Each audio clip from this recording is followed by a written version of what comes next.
Mach parliament ಇತ್ತಲ್ಲ ನಮ್ದು ಯುವ ಮೋರ್ಚಾ ವತಿಯಿಂದ ನಾವು ಬರೋಬ್ಬರಾಗಿ 11ವರೆಗೆ ಅಂದ್ರೆ ನಾವೇ ಬರ್ಬೋದಿಲ್ಲ.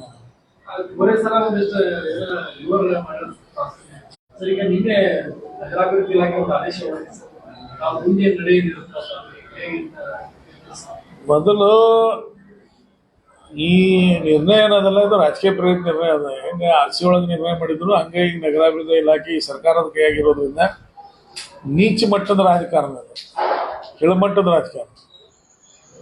ಒಬ್ಬ ಸಾಮಾನ್ಯ ಕುಟುಂಬದವ ಮೇಯರ್ ಆಗಿದ್ದು ಈ ಕಾಂಗ್ರೆಸ್ನವ್ರು ಸಹಿಸಕ್ಕೆ ಆಗ್ತಾ ಇಲ್ಲ.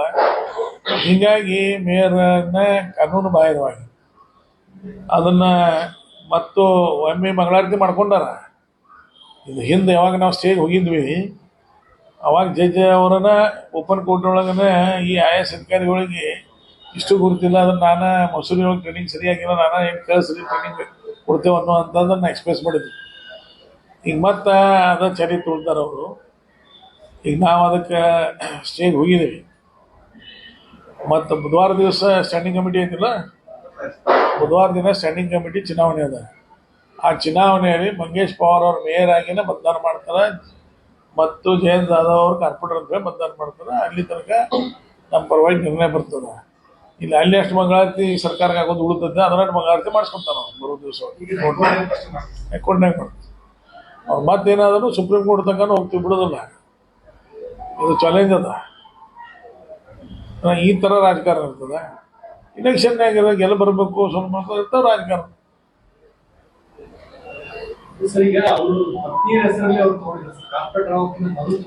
ಸರ್ ನೋಡಿ, ಯಾವ ಸಾಮಾನ್ಯ ಮನುಷ್ಯ ಗುರುತಾಗ್ತದೆ ಇದು.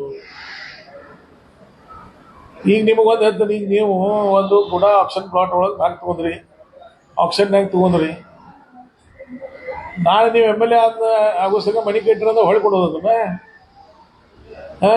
ಆಪ್ಷನ್ ಒಳಗೆ ತಗೊಂಡಿದ್ದು. ಅಲಾಟ್ಮೆಂಟ್ ಆದ್ರೂ ಹೊರಗೆ ಬರೋದು. ನೀವು ಕಾರ್ಪೊರೇಟರ್ ಇದ್ದು ಕಾರ್ಪೊರೇಷನ್ ಲ್ಯಾಂಡನ್ನು ಅಲಾಟ್ಮೆಂಟ್ ಒಳಗೆ ತಗೊಂಡ್ರೆ ನಿಮ್ಮ ಅಧಿಕಾರ ದುರುಪಯೋಗ ಪಡಿಸ್ಕೊಂಡಾಗ ಇದು ಅವ್ರು ಆಗೋಕ್ಕಿಂತ ಬದಲಾಗಿದ್ದು ಒಂದು. ಅದಕ್ಕೆ ಸಂಬಂಧ ಏನದ, ಮತ್ತು ಈ ಕಾರ್ಪೊರೇಷನ್ ಸಂಬಂಧ ಅಲ್ಲ ಅದು. ಆ ಲ್ಯಾಂಡ್ ಇರೋದು PWDಗೆ. ಒಂದು PWDಗೆ ಇದರ ಕಾರ್ಪೊರೇಟರ್ದು ವ್ಯಾಪ್ತಿ ಬರ್ತಿತ್ತಂತಂದ್ರೆ ಇವತ್ತೆಲ್ಲ ಮೀಟಿಂಗ್ಗಳು ಕಾರ್ಪೊರೇಟರ್ ಮಾಡ್ತಾರೆ PWD ಆಫೀಸ್ನ ಹೋಗಿ ಕುಂತ.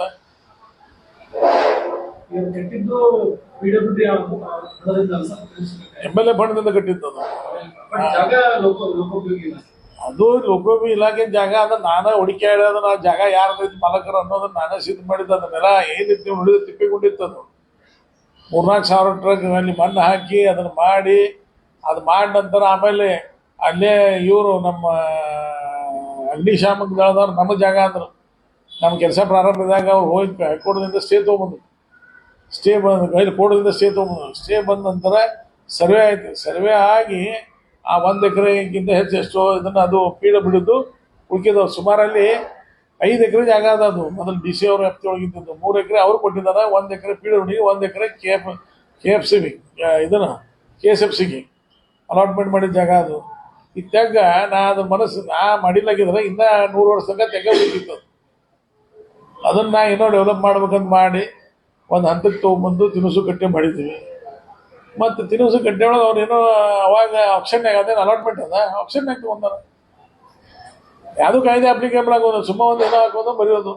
ನಾನು ಅದಕ್ಕೆ ಇವತ್ತು ನಮ್ಮ ವಕೀಲಿಗೆ ಹೇಳಿದ್ದೀನಿ, ಇದಂತೂ ಕೇಸ್ ನಮ್ಮ ಪರವಾಗಿ ಆಗ್ತದೆ. ಎರಡನೇದು ಏನು ಅಧಿಕಾರಿಗಳು ಬೇಸಿಕ್ ಇದಾರು ಕೊಡ್ತಿಲ್ಲ ಅಂದರೆ ಇವ್ರು ಆ ಅಧಿಕಾರಿ ಆ ಸ್ಥಾನದಾಗ ಇರೋಕೆ ಯಾರು ಅದಾರೇನೋ ಅನ್ನೋದನ್ನು ಜಡ್ಜ್ ಅವ್ರಿಗೆ ಪ್ರಶ್ನೆ ಮಾಡ್ರಿ, ಅದನ್ನು ಕೇಳ್ರಿ ಅವ್ರಿಗೆ. ಜಡ್ಜ್ ಅವ್ರಿಗೆ ಇದ್ರ ಬಗ್ಗೆ ನಿಮ್ಮದೊಂದು ಅಭಿಪ್ರಾಯ ವ್ಯಕ್ತಪಡಿಸ್ರಿ ಅಂತ ಹೇಳಿ ಜಡ್ಜ್ ಸಾಹೇಬರು ಇದ್ರ ಮೇಲೆ ಅಭಿಪ್ರಾಯ ವ್ಯಕ್ತಪಡಿಸಿದ್ರೆ ಇವ್ರು ಎಲ್ಲರೂ ಮನೆಗೆ ಹೋಗ್ತಾರೆ ಅಧಿಕಾರಿಗಳು. ರಾಜಕೀಯ ಉದ್ದೇಶ ಒಂದು, ರಾಜಕೀಯ ದುರುದ್ದೇಶ ಒಂದು ಇರ್ತದೆ. ಇದು ರಾಜಕೀಯ ದುರುದ್ದೇಶ. ಸರ್, ಈಗಾಗಲೇ ಮಧ್ಯಂತರ ಆದೇಶ ಕೊಟ್ಟಿತ್ತು ಮತ್ತು ಅದನ್ನು ಪ್ರಶ್ನೆ ಮಾಡಿ ಅವರು ಮೇಲೆ ಹೋಗ್ತಾರೆ. ಇಲ್ಲಿ ಅಭಯ್ ಪಾಟೀಲ್ ಅಜೆಂಡಾ ಇದೆ. ಮೇಯರ್ನ ಕಾರ್ಪೊರೇಟರ್ ಹಾಕಿದವ್ರು ಬೆಳಗಾವಿ ಜನ, ಮೇಯರ್ ಮಾಡಿದವ್ರು ನಗರ ಸೇವಕರು. ಅಭಯ್ ಪಾಟೀಲ್ ಏನು ಪ್ರಶ್ನೆ ಬರ್ತಾರೆ? ಇನ್ನೂ ಬರೋದಿಲ್ಲ ಅಭಯ್ ಪ್ರಶ್ನೆ. ನಿಮ್ಗೆಲ್ಲರೂ ಗೊತ್ತಿದ್ದು ನಾನು ಬಾಯಿಂದ ಅದಕ್ಕೆ ಹೇಳ್ತಿರೋದು. ನಿಮ್ಗೇನು ಗೊತ್ತಿಲ್ಲ?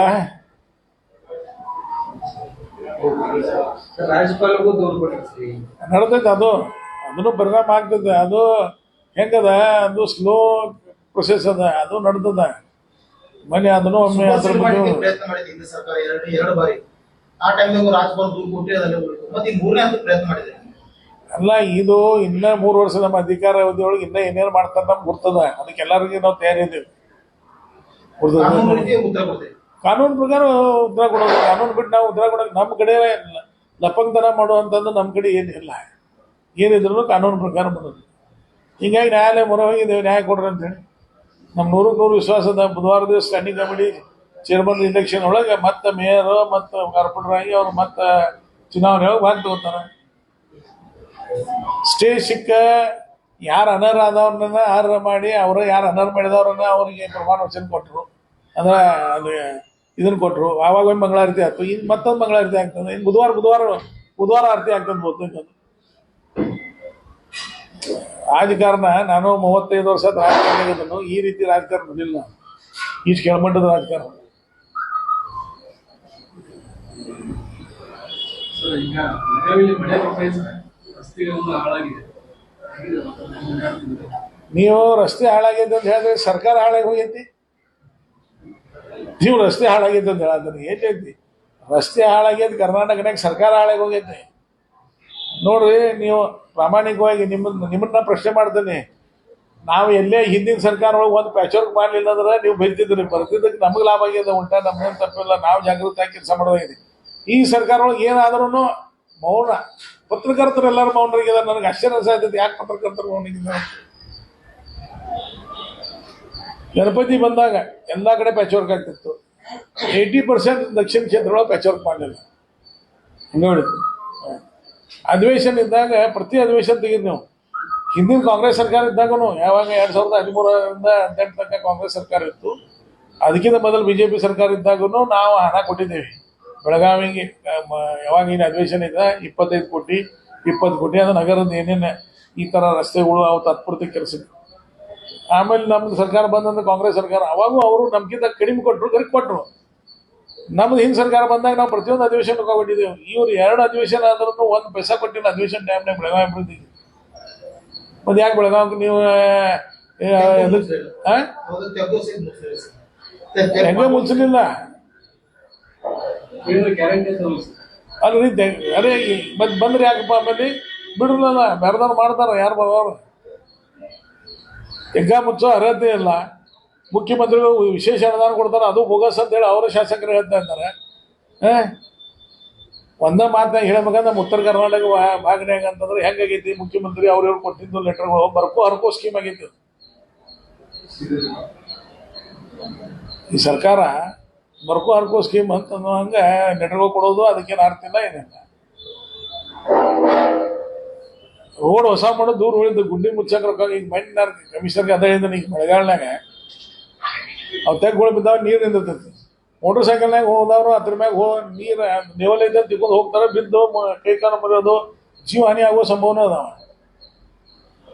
ಅದನ್ನು ಸರಿಪಡಿಸ್ರಿ ಅಂತ ಹೇಳಿದಾನೆ. ಇಲ್ಲ ಅಂದ್ರೆ ನಾನು ಕೇಸ್ ಹಾಕಕ್ಕೆ ಹಚ್ತೇನೆ ಅಂತ ಹೇಳಿ. ನಾನು ಮೊನ್ನೆ ಸ್ಮಾರ್ಟ್ ಸಿಟಿ ರಿವ್ಯೂ ಮಾಡಕ್ಕೆ ಹೋದಾಗ ಇಡೀ ದೇಶನಾಗ ನನಗೆ ತಿಳಿದ ಮಟ್ಟಿಗೆ 107 ಸರ್ಕಲ್ ಒಳಗೆ ಯಾವುದೇ ಮತಕ್ಷೇತ್ರನಾಗ ಎಲ್ಲ ಜಂಕ್ಷನ್ ಒಳಗೆ ಸರ್ಕಲ್ನಾಗ ಕ್ಯಾಮ್ರಾ ಏನಾರು ಇದ್ರೆ ನನ್ನ ಕ್ಷೇತ್ರನಾಗ ನಾ ಕುಡಿಸಿದ ಸ್ಮಾರ್ಟ್ ಸಿಟಿ ಒಳಗೆ. ಅದು ರಿವ್ಯೂ ಮಾಡೋದ್ನಾಗ ಆ ಕ್ಯಾಮ್ರಾಗಳು ರಿವ್ಯೂ ಮಾಡತ್ತಿದ್ದೆ ನಾನು. 272 ಕ್ಯಾಮ್ರಾ ಕುಡಿಸಿದ್ದೆ ನಾನು ಎಲ್ಲ ಕಡೆ. ಸೌತ್ನಾಗ ದಕ್ಷಿಣನಾಗ ಅದನ್ನು ರಿವ್ಯೂ ಮಾಡೋದ್ನಾಗ ಅವರು ನನಗೊಂದು ಸ್ವಲ್ಪ ಅಲ್ಲಿ ಅಧಿಕಾರಿಗಳು ನನ್ನ ಜಂಪಿಂಗ್ ಮಾಡೋ ಪ್ರಯತ್ನ ಮಾಡಿದ್ರು. ಎಲ್ಲ ಕ್ಯಾಮ್ರಾ ಸ್ಟಾರ್ಟ್ ಅದಾವೇನಂದ್ರೆ ಅದಾವು ಹಂಗಾಗಿ ಅಂತೇಳಿ ಸುಳ್ಳು ಹೇಳೋದು. 10-20 ಕ್ಯಾಮ್ರಾ ಬಂದದ. ಒಂದು ಕಮಾಂಡ್ ಕಂಟ್ರೋಲ್ ಸೆಂಟರ್ ಕನೆಕ್ಷನ್ ಅದ, ಒಂದು ಪೊಲೀಸ್ ಕಮಿಷನರ್ಗೆ. ನಾನು ಜಗದೀಶ್ ಸಾಹೇಬ್ರಿಗೆ ಫೋನ್ ಮಾಡಿ ನಾನು ನಿಮ್ಮಲ್ಲಿ ಬರಾತೀನಿ, ಎಷ್ಟು ಕ್ಯಾಮ್ರಾಗಳು ಸ್ಟಾರ್ಟ್ ಅದಾವ ನೋಡ್ಬೇಕಾಗಿತ್ತು. ಹೋದ್ರೆ 70ಗಿಂತ ಹೆಚ್ಚು ಕ್ಯಾಮ್ರಾ ಬಂದದ.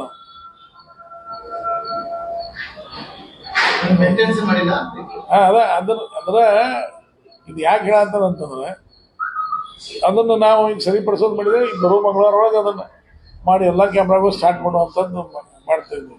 ಇದು ಒಂದು ಭಾಗ. ಅಂದರೆ ನೀವು ಹೇಳೋದಂದ್ರೆ ಇದ್ದಿದ್ದನ್ನು ನೆಟ್ಗೆ ಇಟ್ಕೊಳ್ಳೋಂಥದ್ದು ಆಗ್ತಾ ಇಲ್ಲ.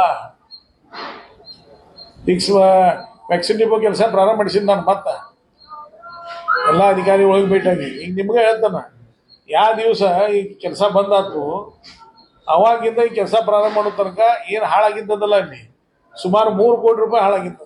ಎಷ್ಟು? ಎಲ್ಲ ಸೀಲಿಂಗ್ ಇತ್ತು, ನೀವು ನೋಡಿರ್ಬೋದು ಅವಾಗ. ನೀವು ಹೋಗಿರಿ ಎಲ್ಲರೂ ವರದಿ ಮಾಡಕ್ಕಂತ. ಅವ್ರು ಯಾರು ಬಂದ್ ಮಾಡಿಸಿದ್ನ ಅವ್ರು ಹಿಂದಿಂದ ಮುಂದೆ ಹೋಗಿ ಎಲ್ಲ ನೋಡಿರಿ. ಒಂದು ಸೀಲಿಂಗ್ ಉಳಿದಿಲ್ಲ, ಒಂದು ಗ್ಲಾಸ್ ಹೌಸ್ನಾಗ ಒಂದು ಗ್ಲಾಸ್ ಉಳಿದಿಲ್ಲ. ನಮ್ಮ ಇದನ್ನು ಯಾವ ಗ್ರಾಮೀಣ ಭಾರತ ಎಲ್ಲ ಗಿಡಗಳು ಬಿದ್ದಾವ ಅದ್ರ ಮ್ಯಾಗ. ನಾವು ಅದೇ ಹೇಳತ್ತೀವಿ, ಅಕೇಶ ಗಿಡ 20 ವರ್ಷದಿಂದ ಜೀವನ ಮುಗ್ದೈತಿ, ತಂದನ ಬೀಳ್ತಾವ, ತೆಗಿಬೇಕಂತ ಕೋರ್ಟ್ನಾಗೂ ಅದು ಮಾಡಿದ್ದೀವಿ ಇದು ಮಾಡಿದ್ದೀವಿ. ಅವೆಲ್ಲ ಬಿದ್ದು ನೋಡಿ ಬರ್ರಿ. ಇವತ್ತು ಒಂದು ಸ್ವಲ್ಪ ನಿಮಗೆ ನಿಜವಾಗಿ ಆಸಕ್ತಿ ಇದ್ರೆ ಅದ್ರ ಬಗ್ಗೆ ಒಂದು ವರದಿ ಮಾಡಿ ಹೋಗಿ. ನೀವು ಅಂದ್ರೆ ನಾ ಮತ್ತೆ ಅದು ಪ್ರಶ್ನೆ ಇರೋದು ನೀವೇ ಬಂದು ನಾನು ಉಲ್ಟಾ ಬೆನ್ನ ಹತ್ತಾರೆ, ಅದು ಬೇಡ. ಹೋಗಿ ನಿಮ್ಮ ಕಡೆ ನಿಮಗೆ ಒಂದಾಗ ನೈಜ ಬೆಳಗಾವಿ ಬಗ್ಗೆ ಕಾಳಜಿ ಇತ್ತಂದ್ರೆ ಇವತ್ತೇನು ಪರಿಸ್ಥಿತಿ ಹೆಂಗೆ ನೋಡಿ ಬರ್ರಿ, ಮತ್ತೆ ವರದಿ ಮಾಡೋದು ಯಾರು ಜವಾಬ್ದಾರ ಅನ್ನೋದು. ಗಿಡ ನಾ ಗಿಡ ಅಂತೀನಿ, ಈಗ ಬಿದ್ದಿದ್ದು ಒಂದು ಏನಿಲ್ಲ 600 ಗಿಡ ಬಿದ್ದಾವೆ ಒಂದು ವರ್ಷ ಒಳಗೆ. ಅವು ನಾವು ಜವಾಬ್ದಾರಿ ಇದ್ದೀವಿ. ಅದಕ್ಕೆ ಆರ್ಡ್ಗೆಲ್ರಿ ಮುಗಿದಿದ್ದು ಎಲ್ಲ ಬಾಗ್ಲಾಗಿಲ್ಲ ತೊಗೊಂಡು ಹೋಗ್ಬಿಟ್ರು. ವಿಲೇಜಸ್ ಆಫ್ ಇಂಡಿಯಾ 50% ಕಂಪ್ಲೀಟ್ ಆಗೈತೆ, ಎಲ್ಲ ಹಣ ತಗೊಂಡು ಹೋಗ್ಬಿಟ್ರು ಅದನ್ನು. ಈಗ ಅದು 2 ಕೋಟಿಯಿಂದ 3 ಕೋಟಿ ರೂಪಾಯಿ. ಈಗ ಮೊದಲಿನ ಸ್ಥಿತಿಗೆ ತರ 2 ರಿಂದ 3 ಕೋಟಿ ರೂಪಾಯಿ ಬೇಕು. ಯಾರು ಕೊಡೋರು? ಬಂದ್ ಮಾಡಿದವ್ರು ಕೊಡ್ತಾರೋ? ಮತ್ತು ಅದನ್ನು ಈಗ ಆ ಮಾಡೋ ವ್ಯಕ್ತಿ ಯಾರಿಗೆ ಅಲಾಟ್ಮೆಂಟ್ ಆಗಿತ್ತು ಅವ್ರು ಆತ್ಮಹತ್ಯೆ ಮಾಡ್ಕೊಂಡು, ಅವ್ರಿಗೆ ಸುಮಾರು 180 ಕೋಟಿ ರೂಪಾಯಿ ಅಲ್ಲಿಂದ ಇಲ್ಲಿಂದ ಹಣ ಬರುವಂತಾಗಿತ್ತು. ನಮ್ಮಲ್ಲಿಂದ ಹಣ ಬಂದಿಲ್ಲ, ಅದ್ರಾಗೂ ಒಂದು ಕಾರಣ ಅದ ನಮ್ಮದು. ಅದು ಅವರಲ್ಲಿ ಮತ್ತು ಕಾನೂನು ಸಮರಗಳು ನಡೆದಿದ್ದು. ಮತ್ತು ನಾವು ಮಹಾರಾಷ್ಟ್ರ ಸರ್ಕಾರದ ಮಂತ್ರಿಗಳಿಗೆಂದು ರಿಕ್ವೆಸ್ಟ್ ಮಾಡಿ ನಾನು ವಿಶೇಷವಾಗಿ ಆಶೀಶ್ ಶೆಲಾರ್ ಅವರಿಗೆ ಅಭಿನಂದನೆ ಸಲ್ಲಿಸ್ತೇನೆ.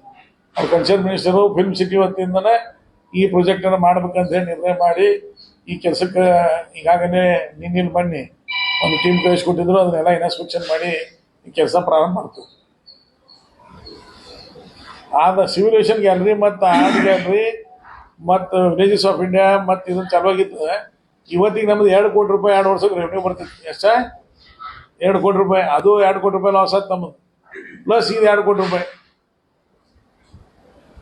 ಆಮೇಲೆ ರೋಡದಂತೂ ದಿವಸ ಹಾಡಾತಾರ, ಅಲ್ಲಿ ಹೋಗೋ ಬರೋ ಮಂಗೆಲ್ಲ ಸುಮಧುರವಾದಂಥ ಗೀತೆಯನ್ನು ಹಾಡ್ತಾ ಇದ್ದಾರೆ. ಆಮೇಲೆ ಅಲ್ಲಿ ಇವತ್ತು ಹೋಗಿ ಬರೀ ಸಂಭಾಜಿನಗರಾಗ ಅದು ನಾಲಾ ಒಂದು ಬಂದಾಗಿರ್ತೈತಿ. ಅದೆಲ್ಲ ನಾಲಾನಾಗಿನ ನೀರು ಎಲ್ಲರೂ ಮನೆಯಾಗ ಹೋಗಾತೈತಿ, ನದಿ ಹಳ್ಳ ಕೊಳ್ಳ ಎಲ್ಲ. ಅದು ಒಂದು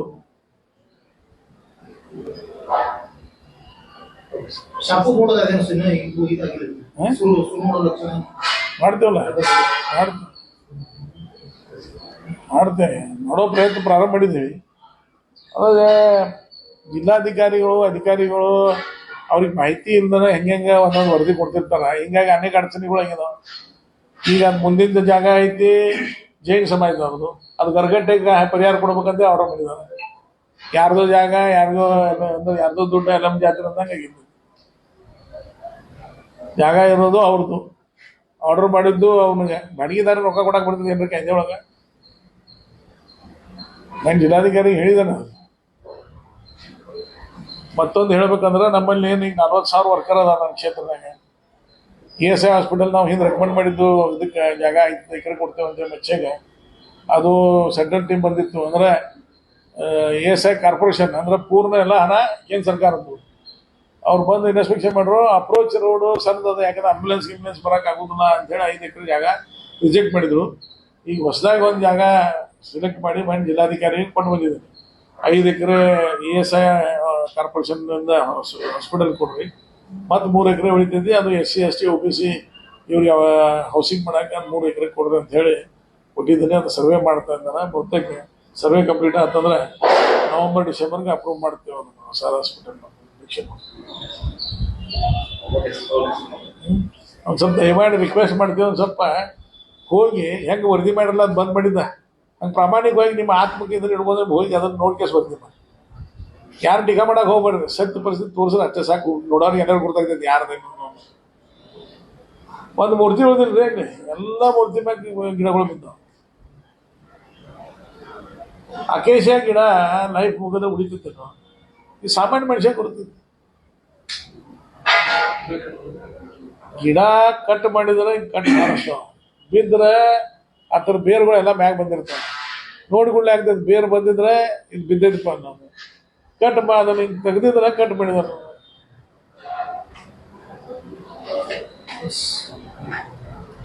ಸಾಕಂದ್ರೆ ನಿಮಗೆ ಧನ್ಯವಾದ ಅಂತ ನೀವು ಮಾಡಿದಕ್ಕೆ ನಾವು ಶಾನೆ ಅದು.